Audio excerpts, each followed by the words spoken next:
অবসরের প্রাক মুহূর্তে আবেগ আপ্লুত প্রধান শিক্ষক। বিদ্যালয় শিক্ষার্থীদের কাছে সারস্বত সাধনার ক্ষেত্র। সেই সূত্রে এখানে শিক্ষার্থীদের মৌলিক প্রতিভা ও সক্ষমতা পরিশীলিত হয়ে ওঠে।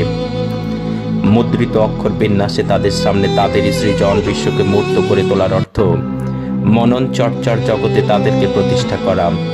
সেই প্রেষণার মধ্য দিয়ে উন্মোচিত হয়ে ওঠে তাদের সৃষ্টিশীল জগৎ। আর এই সৃষ্টিশীল জগৎকে ছাত্রছাত্রীদের সামনে উন্মোচিত করে তোলেন শিক্ষক মহাশয়রা। শিক্ষক মানুষ গড়ার কারিগর। উত্তর 24 পরগনা জেলার বসিরহাট মহকুমার স্বরূপনগর ব্লকের গোবিন্দপুরের ঐতিহ্যশালী বিদ্যালয় পালকি হাই স্কুল থেকে কর্মজীবনে ইতি টানলেন শাহাদাত হোসেন। গোবিন্দপুর অঞ্চলের দত্তপাড়া গ্রামে শিক্ষক পরিবারে জন্ম। এমএসসি পাশ করে নিজের স্কুল নির্মাণ আদর্শ বিদ্যাপীঠের প্রধান শিক্ষক নুরুল হুদার ইচ্ছাতে নির্মাণ আদর্শ বিদ্যাপীঠে শিক্ষকতা শুরু। তারপর 2003 সালে প্রধান শিক্ষক হয়ে আসছেন পালকি হাই স্কুলে। সেই শুরু। শিক্ষক হিসেবে আজ তার কর্মজীবনের তাড়ি পড়ল সরকারি নিয়মে। খেলা প্রিয় শাহাদাত বাবু প্রধান শিক্ষক হলেও সহ শিক্ষকদের সঙ্গে সমানে ক্লাস নিতেন। ছাত্রছাত্রীদের ভালো মন্দ পড়াশোনার খেয়াল রাখতেন সব সময়। কর্মজীবনের শেষ দিনে এমএস নিউজ বাংলা চ্যানেলকে একান্ত সাক্ষাৎকারে তিনি ঠিক কি জানিয়েছেন শুনুন। এমএস নিউজ বাংলায় আপনাদের সবাইকে স্বাগত। আমার সাথে আছেন উত্তর 24 পরগনা জেলার বসিরহাট মহকুমার স্বরূপনগর ব্লকের গোবিন্দপুর গ্রাম পঞ্চায়েতের সব থেকে প্রসিদ্ধ স্কুল পালকি হাই স্কুলের প্রধান শিক্ষক মহাশয় শাহাদাত হোসেন। আসলে আপনাকে এমএস নিউজে নমস্কার। নমস্কার।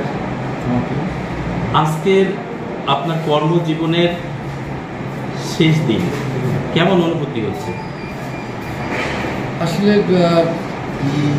স্কুল ছেড়ে চলে যেতে হবে, তবু আমার মনে কিন্তু এই নিয়ে কোনো কষ্ট নেই। কারণ আমার মনে হয়েছে যে আমি চলে যাওয়ার পরেও আমি আমার যারা আছে অ্যাসিস্ট্যান্ট হেডমাস্টার মহাশয় বা সহকারী শিক্ষক তারা তৈরি হয়ে গেছে। সুতরাং আশা রাখি স্কুলটা নিজস্ব গতিতে যেভাবে চলছিল সেভাবেই চলবে। আপনি স্বরূপনগরে হেডমাস্টারের একটা নতুন ধারণার জন্ম দিয়েছিলেন। এই অনুপ্রেরণা আপনি কার কাছ থেকে পেয়েছিলেন? আমি প্রধান শিক্ষক হিসেবে সবচেয়ে বেশি ঋণী বা যার আদর্শে আমি অনুপ্রাণিত তিনি অবশ্যই আমি যে স্কুলে পড়াশুনো করেছি, যে স্কুলে 13 বছর শিক্ষকতা করেছি, সেই স্কুলের প্রধান শিক্ষক নুরুল হুদা সাহেব। তার প্রশাসনিক চিন্তাভাবনা, তার সমস্ত কিছু আমাকে মুগ্ধ করেছে। এই অবসর উত্তীর্ণ জীবনে আপনি কি করবেন?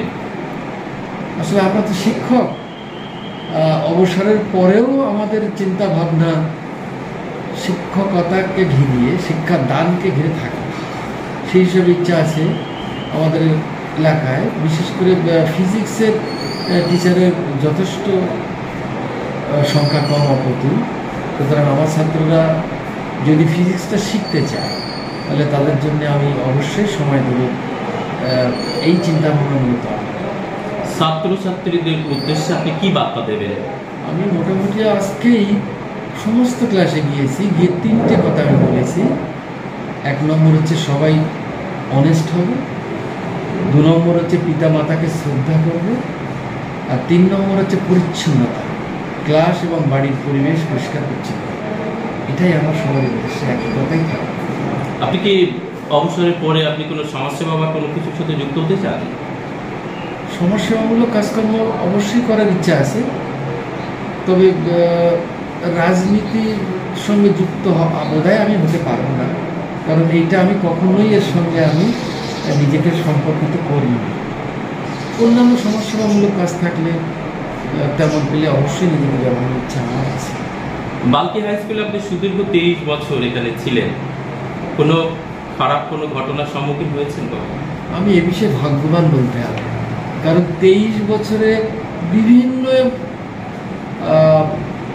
অভিভাবক, তারপর পরিচালক সমিতি এসছে, কিন্তু এই বিভিন্ন সময় বিভিন্ন প্রেসিডেন্ট বা সেক্রেটারি এসছে, কিন্তু আমি সত্যি ভাগ্যবান তাদের সহযোগিতায় আমি নির্বিঘ্নেই বিদ্যালয় চালাতে পেরেছি। কখনোই কোনো রকম অপ্রীতিকর পরিস্থিতি সৃষ্টি হয়নি। এটা আমি সত্যি আবার বলছি ভাগ্যবান, এবং এদের সবার কাছে এই জন্য আমি ঋণী।